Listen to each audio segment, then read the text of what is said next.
Welcome to SVG-TV's news for Saturday, the 17th of October 2015. I'm Sharon Garraway. 98% of the active years population in this country, aged 15 to 65 years, are members of a credit union. That's the revelation made by President of the General Employees Cooperative Credit Union, GECU, Kelvin Pompey, earlier this week at the handing out of bursaries to 3 university students. In commending the recipients of the $3,000 scholarship bursary, Pompey mentioned that this country has the leading rank of credit union infiltration. The GECU president says this indicates that Vincentians know the importance of having a stable financial footing. Recipients, as you need to get this bursary, I must remind you that you are part of a proud movement of 74,000 excess Vincentians and who are working hard to help each other, and as we say, people helping people. As I speak, St. Vincent and the Grenadines lead the ranking in terms of credit union penetration. I'm using a measurement of our economically active population, that is persons between the age of 15 and 65. 15 and 65. St. Vincent and the Grenadines now has a 98% penetration.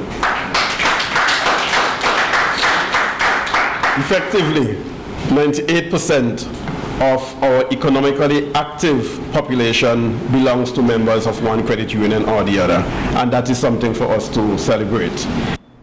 President Pompey further noted that Credit Union Week is being celebrated.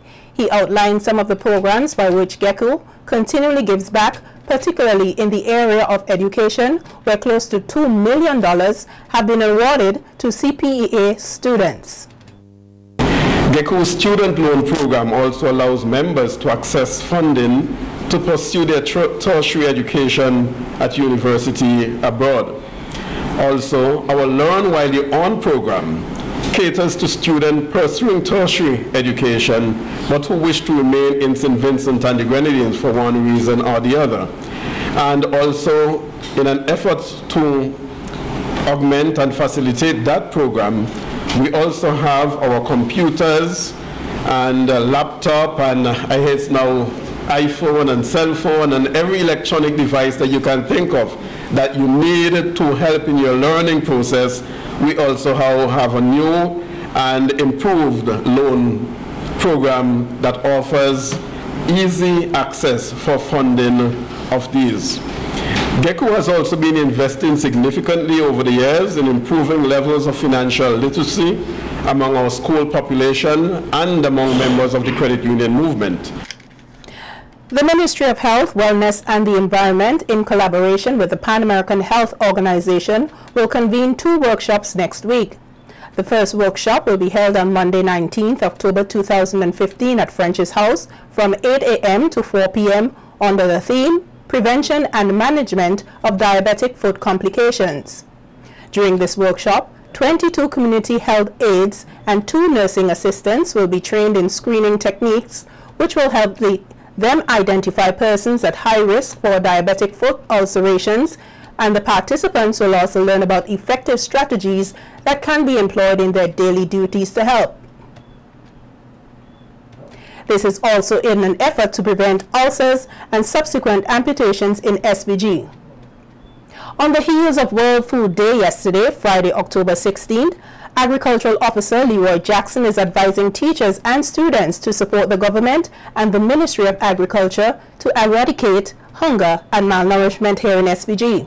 Jackson says that it is essential for young people to be educated on the importance of food security in SVG.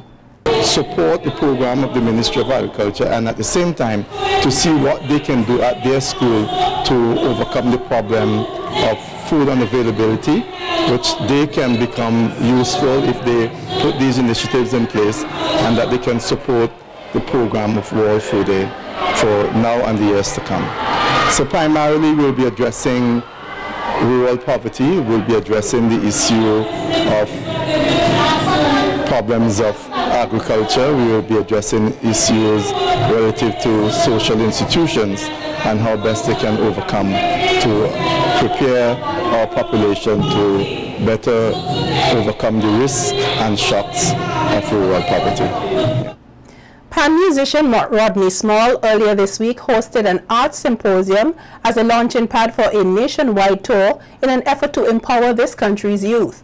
The symposium, entitled Arts Alive, is the first phase of a project for youth development in the creative arts that uses funds from Small's I Am Legend concert last year. The symposium is the first phase of this project. After this initiative, the panelists would continue with some master classes, mentorship programs, and school tours. According to Small, he hopes to help to lay the foundation to enable creative minds in the country become successful in the competitive industry. Last year, we assured our sponsors of Steel Expressions 2014, I Am Legend, that some of the profits from the show will channel into a development program for artists. We were committed to the event, and here we are today, moving forward. This symposium is the launch pad for an island-wide schools and community tour that will begin in the early quarter of 2016.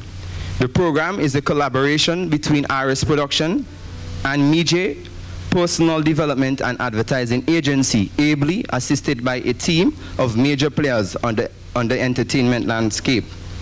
We are thankful to the Minister of Education, the Honorable Girl in Miguel, Honorable Cecil Maki, Minister of Tourism, Sport and Culture, for their endorsement and the faith they have in us to empower the nation youth. At the end of today's session, we hope you will leave here feeling empowered and stay committed to the arts. And former Minister of Tourism and Culture, Renee Batiste, is advising the young people involved in the creative arts not to sell themselves short.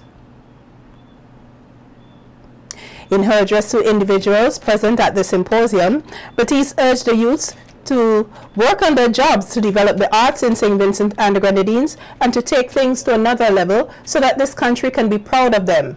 She adds, to achieve any amount of success, the inspiring individuals must work hard to take their careers past the starting point.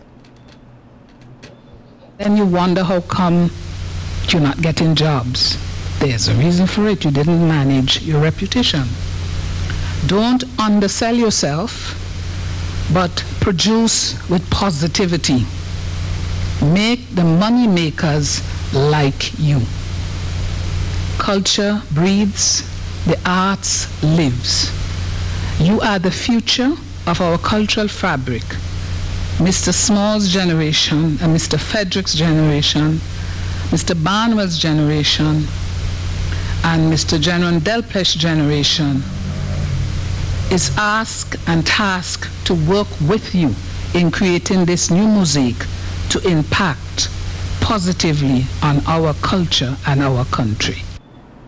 An investigation has been launched into the stabbing death of Dexter Weeks, a 49-year-old resident of New Montrose who died earlier today at 7:20 a.m. Police reports are that Weeks received a stab wound to the left side of his chest shortly after 6 a.m. Saturday, October 17, 2015. He was rushed to the Milton Cater Memorial Hospital where he died. A man is in police custody assisting them with the investigation. A post-mortem examination will be carried out on the body of the deceased. Weeks' death brings the homicide figure for 2015 in this country to 22.